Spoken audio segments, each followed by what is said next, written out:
Good afternoon and welcome to another Friday lunchtime Q&A. My name is Nick Samios. I'm the Managing Director and Fund Manager here at Hermes Capital. We've got a great lineup of panellists today. I think we've got a mixture of people from a number of different professions, and I think it'll give some good perspective and different angles on what's going on in the world of commerce today. I'm going to start off by introducing Anthony Igra. G'day, Anthony. How are you going? Yeah, good, Nick. Very well, thanks. Fantastic. Anthony's got a business called Contractors Debt Recovery, and he's the principal of that business. He's got a background in mercantile collections, but these days, and when I say these days, I think for the last 10, 15 years, he's been specialising in collections for the subcontractors in the construction sector, specialising in the security of payments. You may recognise him from Koshy's Business Builders, and he's been on Current Affair once or twice. Have I left anything out, Anthony? Just a few things we wouldn't have to mention, but a lot of work with trade associations. It's more under the radar, I suppose. But yeah, that's about the extent of my fame so far, Nick. Right. And I know that you do a lot in New South Wales. Do you go outside of New South Wales? Oh, yeah, Australia, all of Australia. Yeah. All of Australia. We started that in about 8 years ago when the legislation moved into other states. We started recoveries everywhere. Yeah. And the legislation's changed a little bit. I don't want to get too bogged down in all of that. Those are the states have introduced it. So what's been keeping you busy this week? Actually, it's been claim-a-rama this week, Nick. The state of uncertainty has been, in a perverse way, very good for me. Well, I think we've prepared, about 20 claims in 1 week under the Act. All this stuff rushing in, wow. And the other two things have been quite busy. Two rather big settlements finally got there, about for 400,000 and another for 200,000 that finally landed in subcontractors' accounts this week. So wow. That's been very, very gratifying. One guy had $200 left in his account. That was it. That was his whole wow. life. So very satisfying. So they were ones that were sort of in process before BC, as we say, before Corona. But you a lot of new claims, you're saying. Yes, yeah, the current environment, everyone, I think if anyone in the construction industry, they tend not to make too much of a fuss about their money until they're utterly broke. And so what's changed is they're getting far more proactive about chasing money earlier. So I think that really explains the sudden interest in getting paid for your work. You should be interested in that all the time, but for some reason, not soon enough in the construction industry. But that's really been the big change in the last month easily. I think I've been saying, since we started doing these, that, people are getting bailed out by the government, they're getting bailed out by the banks. No one should be turning to a small business to get bailed out. Like, particularly, they shouldn't be looking to their subbies to bail them out. So obviously you're seeing a little bit of that. Yeah. Well, the old adage of developers using their builders to finance their project, or builders using subbies to finance their job is a very old one. I don't think that's really changed enough. That seems to be the case all the time. There's never enough cash flow coming in the top end, and you've got companies trying to build a $10 million building for $8 million. It's just been a constant. I can't say anything's particularly new, but it's certainly focused people's minds, that's for sure. Yeah, I think another interesting thing about what you do, and you're mentioning before about subbies leaving things to the last minute before they get stroppy, and I'd be interested maybe later on, we'll ask Adam as a communications expert about this. But I know that if you're a little subby and you're doing work for a big company, you're always worried about if you make too much noise, you might get struck off the tender list for next time around. Yeah, I have to say that's just a rumor. That doesn't really. Okay. People think there's this big black doomsday book in the industry, and they'll write your name in it. You never work again. That's nonsense. Most of the people in the industry are just so focused on their work, they don't do any external research. I say go where you're going to get paid. Yeah. If someone's not paying you and you feel like you have to cause some trouble, you're probably working for the wrong for the wrong person. But I think the biggest killer for subcontractors is just letting the amount they haven't been paid run away from them. They just end up with these ridiculous sums of money rather than tackling it early. That's their biggest killer. All right, well, you've given me some, I've got claimorama is word of the day so far, and go where you are going to get paid. I like that. All right, well, with that, I'll introduce Angela Haynes. G'day, Angela. Hello, Nick. How are you? Very well indeed. So Angela is a director at KPMG with the Greater Western Sydney office. Her focus is critical business planning, restructuring options and turnaround techniques. I mean, if you sort of scroll through Angela's LinkedIn profile, she's been a lot of experience as an NED and on various advisory boards. And I think you more or less started life as a CFO of a reasonable sized transport company as well. So I guess you've been on all sides of the fence. Yep. Thank you, Nick. That's that's correct. Jack of all trades sometimes. Yeah, no worries. And what's been keeping you busy this week? Well, I'm finding that our clients are. It feels like our clients are moving past the cost.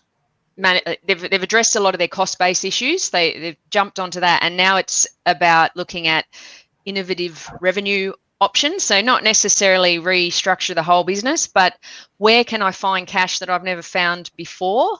Things like sponsorship proposals, grants, things the company has never actually thought of before is now becoming actually a real source of cash flow. Right. Well, that's interesting. I know when I was talking a bit earlier to Adam, and I'm sure we'll come to it, there's this word of pivot, people pivoting from one thing to another, maybe looking at what resources they've got and looking for new revenue streams. And what do you find yourself, what's the most common question you get asked lately? I've got so much information coming out to me. How can I even prioritize sorting out my issues? Yeah, that's interesting. So setting priorities, and you're saying that they're moving beyond cost base now. People have got their costs worked out.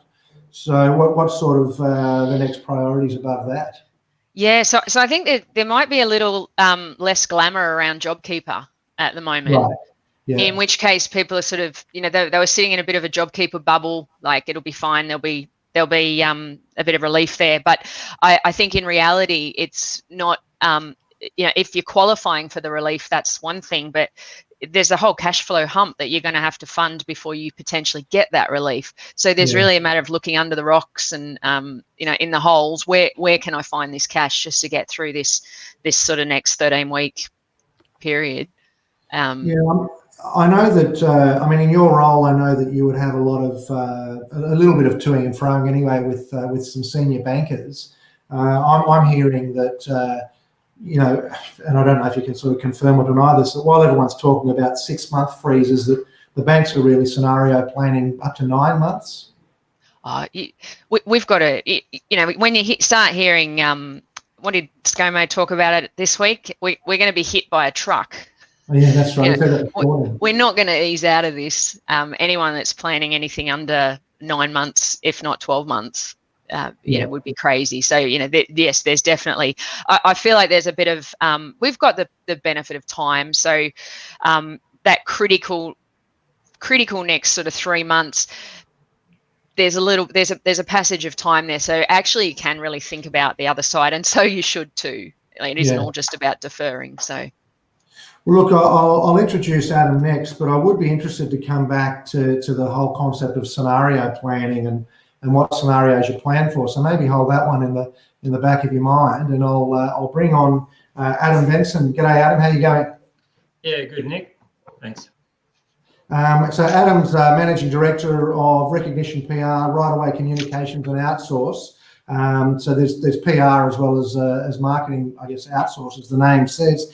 And Adam, you've been in the industry for forever, but you more or less took control of that business about 12 years ago, and I know that we've done some work together. What's been keeping you busy this week? Obviously, you'd be surrounded in all sorts of marketing communications. Actually, I love one of the things that it says here: your communication strategy for complex matters. So I reckon that this virus will be sort of complex enough for you. Yeah, it's most of our organisations that we work with tend to sell quite high value, complex products and services. So for the most part, we're not dealing with, SMB or micro businesses. We're dealing with professional consultancies. We're dealing with, quite large scale IT organisations that are local or international, those sorts of businesses, some large building and construction firms as well. So main thing right now, they're talking to us about how do we communicate properly with our teams. The information is flooding in. The external story that they're getting from their own media sources may not line up with what they're hearing from their own companies. So, for the first time, certain organisations need to learn to communicate well, to keep their people focused, to keep their customers engaged, to steady the ship, and still have a very honest and frank view of the world that's not, just blowing smoke.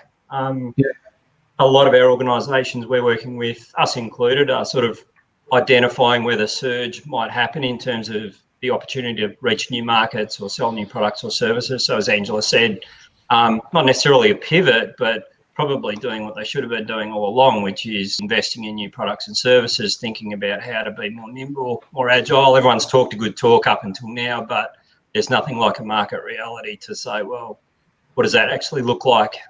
So we're doing that as much as anyone else at the moment, but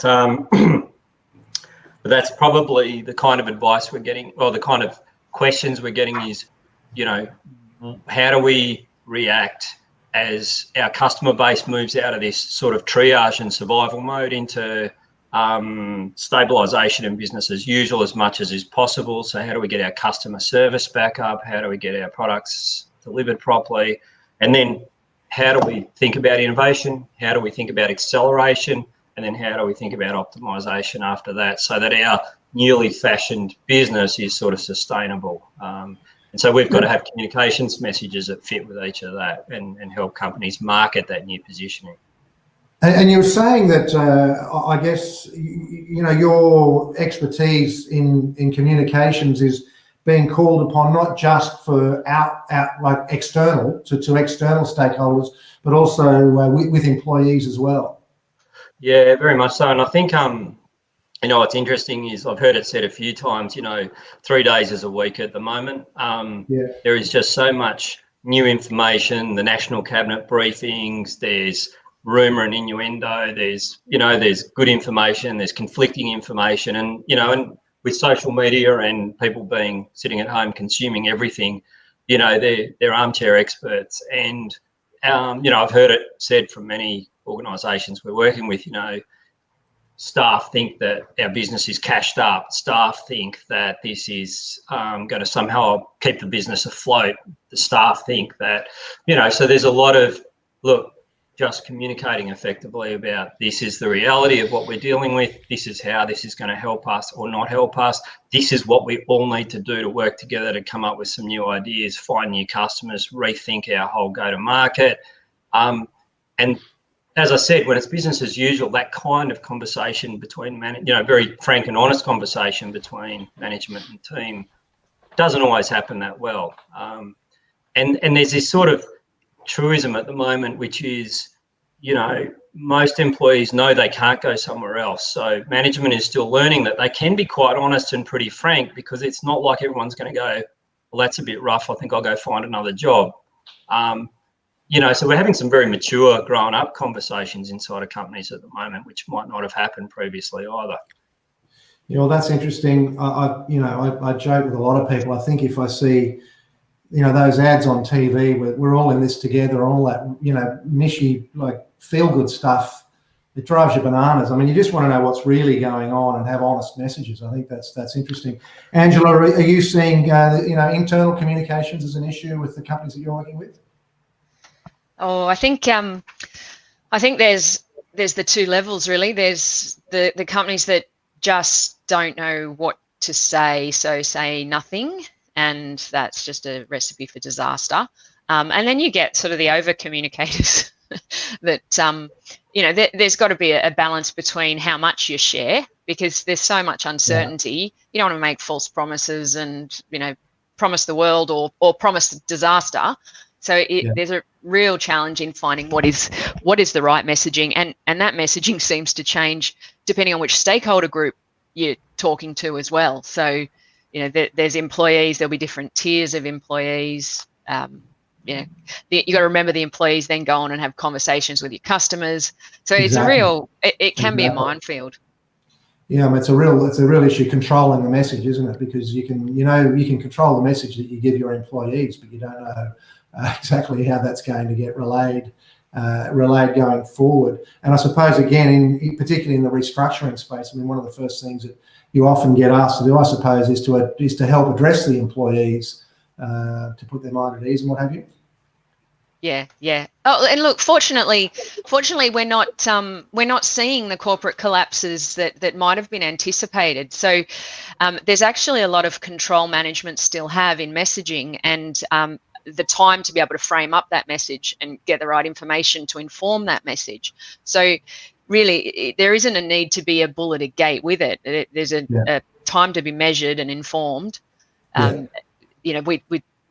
Companies aren't rushing into administration, so we're not having to think on our feet in the main, and the directors can craft that message, or the managers can craft that message properly. And Anthony, I guess there is a theme of misinformation, and do you find that subcontractors that you're dealing with are finding the same thing? They're getting rumours, and I guess rumours about some of the companies that they're dealing with as well? No, the only rumours that they really kind of listen to is rumours of companies going insolvent, going broke, or being sold. The construction industry, luckily, has just continued to go on, so it's kind of been business as usual, except for those that might have suppliers that might have a supply issue. But luckily, it's actually hasn't reared its head too much. Although you do get the odd phrase of, well, depending on what happens in 2 months' time or a month's time, but other than that, it's been pretty much business as usual. Unfortunately, it's a group within the construction industry that doesn't spend too much time reading media that they don't have to, so they're probably less exposed to a whole bunch of messages that everyone else would probably be exposed to. Well, I must say, a while ago, I decided to stop watching the news, and your world doesn't change that much. If you focus on your own little world, there's a lot to be said about that, I think, as well. Well, I think, and Adam may have something to say about it, but I'm quite an optimistic person, sadly, and the thing is that the media that's messaging all this stuff about the virus and other things, the economy, remember that the variable is that there is a fight for eyeballs and there's a fight for attention. To get eyeballs and to get attention, you scare people and you tell them why they need to be afraid or what they're going to lose. And that gets people's attention. And that, unfortunately, infects the veracity of the message and what is really going on, because there's this cloak over it about why you need to be scared. I don't think things are really that bad. Maybe I'm wrong. Look, do you know what? It's interesting you say about eyeballs. I mean, I'm one of the messages I'm trying to get across with the eyeballs that hopefully are watching us now and later on is, I'm trying to be positive. I mean, it's very easy to find lots of negatives, but we will all survive this. There will be opportunities and business will go on, and whether there'll be a long recovery period, but there's plenty to keep us busy and to stay optimistic about. I know, Adam, I remember, Adam, a long time ago, I think it was maybe when there was some disaster years ago, and I spoke to you about one of my clients in the security business taking advantage of it. And you may not remember this, but you said, no, that's a negative image. It was playing on the negative rather than the positive. I mean, what do you see in that?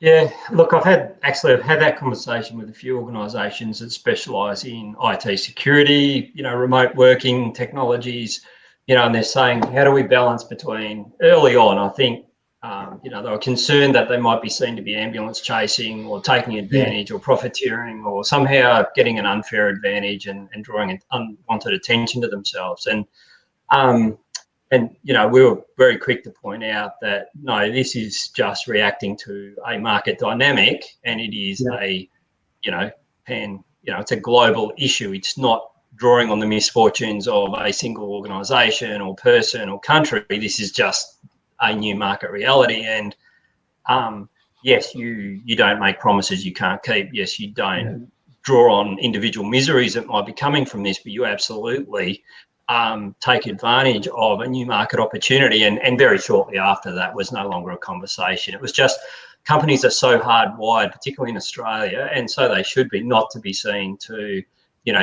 kick a competitor publicly to, make money from someone else's misery. And that's not the case here. So, if you said, oh, we can stop, your grandparents from dying with this particular solution, that's something I don't want to be part of. But talking about how your products help the economy, that makes sense.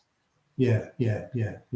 Look, it is interesting. I mean, I know that in our business, obviously it's balancing, letting people know that you're here, and obviously, we certainly want to see the economy doing well. I mean, I've always said that, the best thing for us is a steep growth curve. So. And that's been the advice to our biggest multinationals. Yeah, our biggest multinationals, we've said to them, look, you need to demonstrate the lights are on, there's a pulse, and you've got plans for the future. Of all the things that can help everybody just take a breath and slow down, is seeing, and probably to Anthony's point, to Angela's point, that they're not all tipping off a cliff with everyone else, that they've actually, they're still in business and there's still a demand for their products and services. And they need to not go dark on the communication side and keep talking externally about that. Okay. All right. Well, look, with that, we will move to the headlines.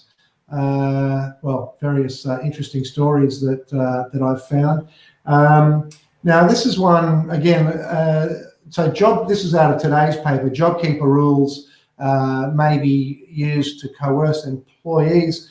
Angela, I know that obviously being within an accounting firm, I guess you'd be a little bit more across what the rules actually are.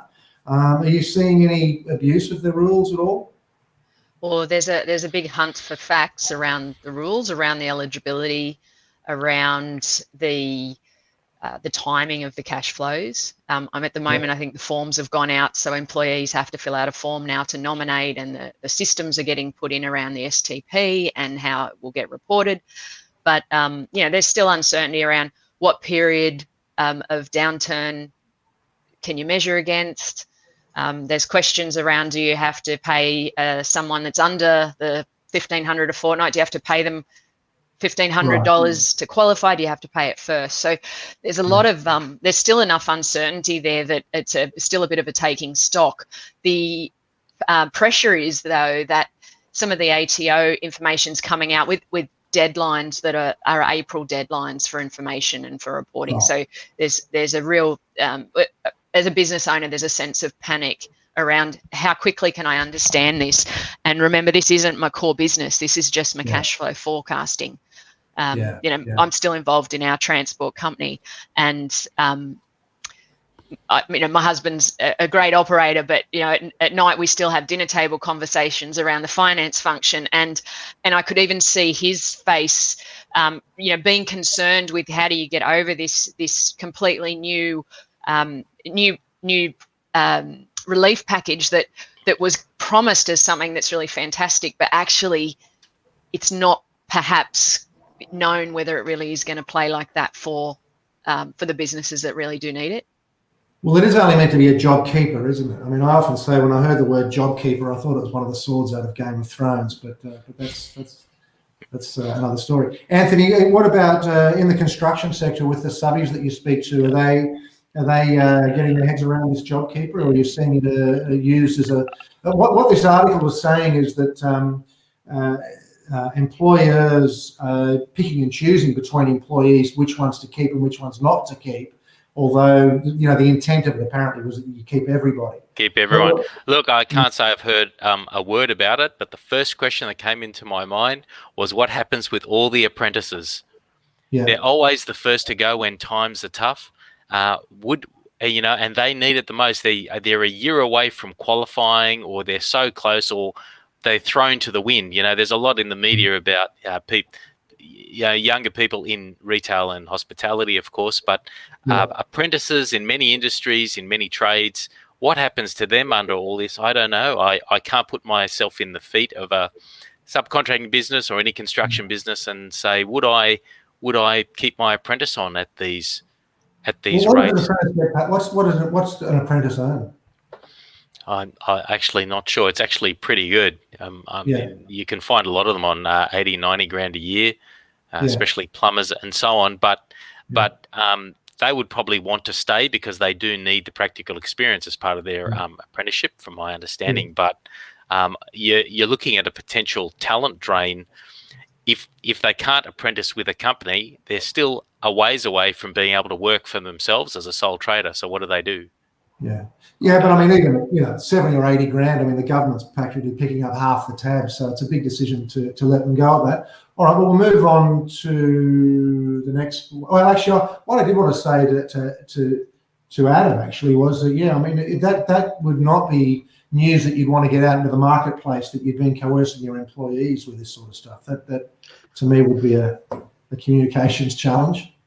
Yeah, it hasn't come up, to be honest. I think most professional services firms, most information workers, most, I guess, more complex multinationals that we deal with, they do actually value their teams. They value their people. They value the talent. They spend a lot of time and money and effort getting those people on board and working very hard to retain them and train them and keep them on career paths. So unless you're incredibly inauthentic, disingenuous kind of companies that have probably got other cultural issues, it hasn't actually come up, to be honest. I've got another one here. So this is, and I don't want to get into this actual details of this company in particular, but it's talking about people using the impact of COVID as leverage. I can't pay you because of this, or the terms of our contracts now need to change, or there was a deal but there's no deal now. Are we seeing, Angela? Are you seeing any of this stuff being exploited at all? Being people using it as an excuse, perhaps? I don't think any people are there yet at taking it as far as leveraging. I think people are, in the main, certainly the clients I'm coming across, are genuinely approaching these matters, feeling genuine pain and genuine uncertainty. So I don't think yet there's that sort of level of leveraging or distrust. Do you know, I have to say, I have heard customers say to me that, that such and such a large company is not going to pay them this week because of COVID. And I've said, look, that's a load of nonsense. If they're, you're a small business, they're a big business, they've got to get on with it. All right, well, let's talk a little bit about the pressure to open the doors again. Retailers are obviously pushing hard. And I guess I'll go. So it's time retailers push to open doors, and then all of these little headlines actually come from today's paper, believe it or not. We've got the Prime Minister saying this is going to go for another 4 weeks. I noticed that my little red circles don't quite work on this slide, but he was saying, look, we've got at least another 4 weeks. And me being an optimist, I think, that means it's all over in 4 weeks. But then he's saying social distancing could last a year. I don't know, maybe there's certain aspects of it. You can see down the bottom there, I mean, definitely the new cases, we seem to be on the tail end of the bell curve there. And we've got the, Wall Street and the ASX jumping because there's a lot of talk now of the exiting the lockdown in the US. I just go around. I mean, what do you think about this sort of talk, Adam? What's your view? I think there's obviously different groups with different views, and on the retail side, they're, hurting badly, hemorrhaging a lot, a lot of pain, and you can understand, I guess, the economic rational argument. They also, from a reputation point of view, need to be very careful that they aren't then seen as to be responsible for a second wave of COVID, breaking out in the community, or forcing workers into unsafe work environments, or drawing customers together in great crowds and be seen to be, undoing all the good work that all of us have had to put in essentially and sacrificed personally. So, they've got to be careful that they're not too strident in that, and that they, equally are seen to support the government in a fairly bipartisan way, and, that they are sensible and calm in their thinking, because I don't think it's going to do them any good to, be banging on about how we should throw the borders open and throw the front doors open and let everyone come in on the 1st of May or the 1st of June, because I just don't think that's a good look. Yeah, I must admit that on one hand, I'm all for getting back to work as quickly as possible, but on the other hand, I don't want to be responsible for the death of one of my customers or staff either. So there is that balancing. I guess, Anthony, when we're over here, I'm going to go across the road to the cafe to pick up my hamburger. I'll be surrounded by tradies either having a smoko on the way. The tradies don't seem to be bothered by this at all. No, not at all. Yeah. It's because they're out in the open, or they just don't care. I think they just don't care. Yeah. Look, I don't think they care when they're at work, and they're out in the open, and it's just dare I say it would just seem a little precious. I think it's very countercultural for them to go, oh, keep 1.5 meters away from me. I'm going to wash my hands. It's just not life in construction or on a construction site, although sites are being run that way. But I don't think I'm not hearing anyone too fussed about it. In general, looking at these headlines, as much as you don't want messaging to stream or depart too far what the government policy is, I do think there is room to acknowledge that there's some good news. There is some good news. Every time there's some good news, the voices say, no, it's still really, really, really bad. It's good, but it's really bad. We're going to come out of it. I think at some point you've got to acknowledge that we're making progress. Well, look, my local IGA here in Redfern's chock-a-block with toilet paper and hand sanitizer. So to me, that's a good sign. Angela, I wonder if in a sort of a tough guy smackdown, subcontractor versus truck driver. So I'd say that you've been around a few of these sorts of people. What's your view on all this? So I think about what's happening in the backstory here. So what we have shown is, in a really positive sense, we can contain the virus, we can function, we can digitize faster than ever. So we've got quite a fundamental resilience in the economy as it stands. But what's happening in the background is the government's pedaling really hard to build up our ventilator capacity, our PP&E capacity, to actually, at the moment, the way it's contained, the virus is not going to impact our medical system will be able to support the virus at this current contained level. But we do need to open the doors, and we do need an economy that does, albeit it might be a slower rebuild, but it needs to open. But the government will know that when it opens, we're going to have increased cases, and we just need to know that those cases stay below our ventilator and our PPE capacity. So we're really actually pedaling very fast at the moment behind the scenes to get all of that, double that capacity, triple that capacity.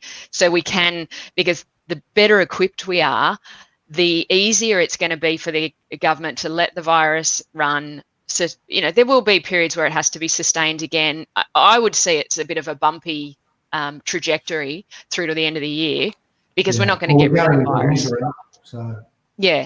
That's going to be an issue. Yeah, but they are onto it, and that PP&E and that ventilator capacity has been it's been on their mind since January, February. Yeah. Okay. We've also got fast tracking infrastructure critical to recovery. One thing that we love to do in Australia is build stuff to get the economy pumping. And I noticed the Queensland Premier on TV this morning talking about the big gas project up north, $10 billion. Is it Adani or one of those? Arrow Energy, was pumping $10 billion in. So there is some good news sort of floating about. So certainly your tradies, I think your tradies will have plenty of work in front of them, Anthony. I'll just move on from that. There it is. Okay, Shell defies downturn with 10 billion arrow gas go ahead. So you certainly want to finish your apprenticeship, Anthony, I think. Yeah, look, this is all good stuff. Everyone tends to get paid. These big government jobs, I never have to do anything on those, sadly, but they pay. It's money flows, billions of dollars going through various people's pockets through the economy. This is all good stuff. Yeah. Well, as I say, I'm hoping that, I want people to think that when they tune in to us here, that we are going to try and the glass is half full as opposed to the glass is half empty, because there's plenty of other places for bad news. Okay, well that's those headlines. I mean, anything else that I guess any questions any of the panel have got for any of the other panelists? I was just going to add to Angela's point. I think the other big messaging communication story we're going to see is you would have seen this tracking app that the government is going to be encouraging every Australian to download, which essentially shows where you are and who you've been with, which, has got to be the greatest invasion of personal privacy since, I don't know, the Medicare card, probably. I've lost all my mistresses, Adam, overnight. It's been really bad. You've had to unfriend all of them. So what's interesting is the narrative that's going to come out around why we need to do it, how it's going to do, because as well as getting our PPE and ventilator sort of capacity up, that's cold comfort if you're one of the ill, right? I mean, that doesn't make you less ill. It just means there's a chance that you might survive. But that ability to track and trace and very quickly shut down outbreaks is really, I think, the other half of that conversation, and trying to shift culture. If to Anthony's point, you've got whole cohorts of people that kind of don't give a stuff and frankly don't understand what the fuss is about, because they're all 20-something and, might get them, versus, the rest of us, plus, that whole piece has got to be solved. And that's going to be a fascinating sort of case study in how you convince everybody to play along and not feel like they're getting Big Brother loaded onto their phones. It's going to be really interesting to see. But Google and Apple and all those devices, they all know where we are now anyway, don't they? I mean, totally, and they know exactly what we're talking about. You only have to have a conversation at home about kayaks or life jackets, and then suddenly they're popping up in your news feed. So. Well, I mean, I joke with my brother. Some of the terrible things my brother and I say to each other on WhatsApp. I mean, one day I'm going to make a comment about a politician, and someone's going to kick the door down and drag me away. So look, I think that we're almost there. Can I throw a question at Anthony? Can I? I'm ready. Your ears. I've heard it's maybe the home loan deposit scheme, first home buyers deposit scheme. I've heard suggestions that it's going to be expanded to wider eligibility. So arguably any home buyer, as long as they buy a new home, a newly built home. So it's a strategy to support the construction sector. Have you heard of that? It's very self-interested, I ask, but. No, I haven't. I think that'd be a conversation between lenders and, I suppose, new people to the industry. My side of that issue would be: is there a sudden interest and surge in residential builders building new homes? Haven't heard anything. But I think there is a bigger now. You're finding the rise of the multi-home builders, residential builders not building one home, they're building 20 homes all at the same time. And the people who build 8 or 10 homes a year, there's probably less of them. I'm certainly hearing less of them. Or people who are building half a dozen homes a year, but they're all multi-million-dollar piles on the harbour. So, no, I haven't. It's very curious. That is news to me. Piqued my interest too. Okay. All right. Well, look, I think that we'll leave it there. So, Anthony, thank you very much. Angela and Adam, thanks all for joining us today. And thank you very much to our live stream viewers and to those of you who are watching in catch up. Have a great week next week. Have a great weekend. Cheers to everybody. Bye-bye. Thanks. See you.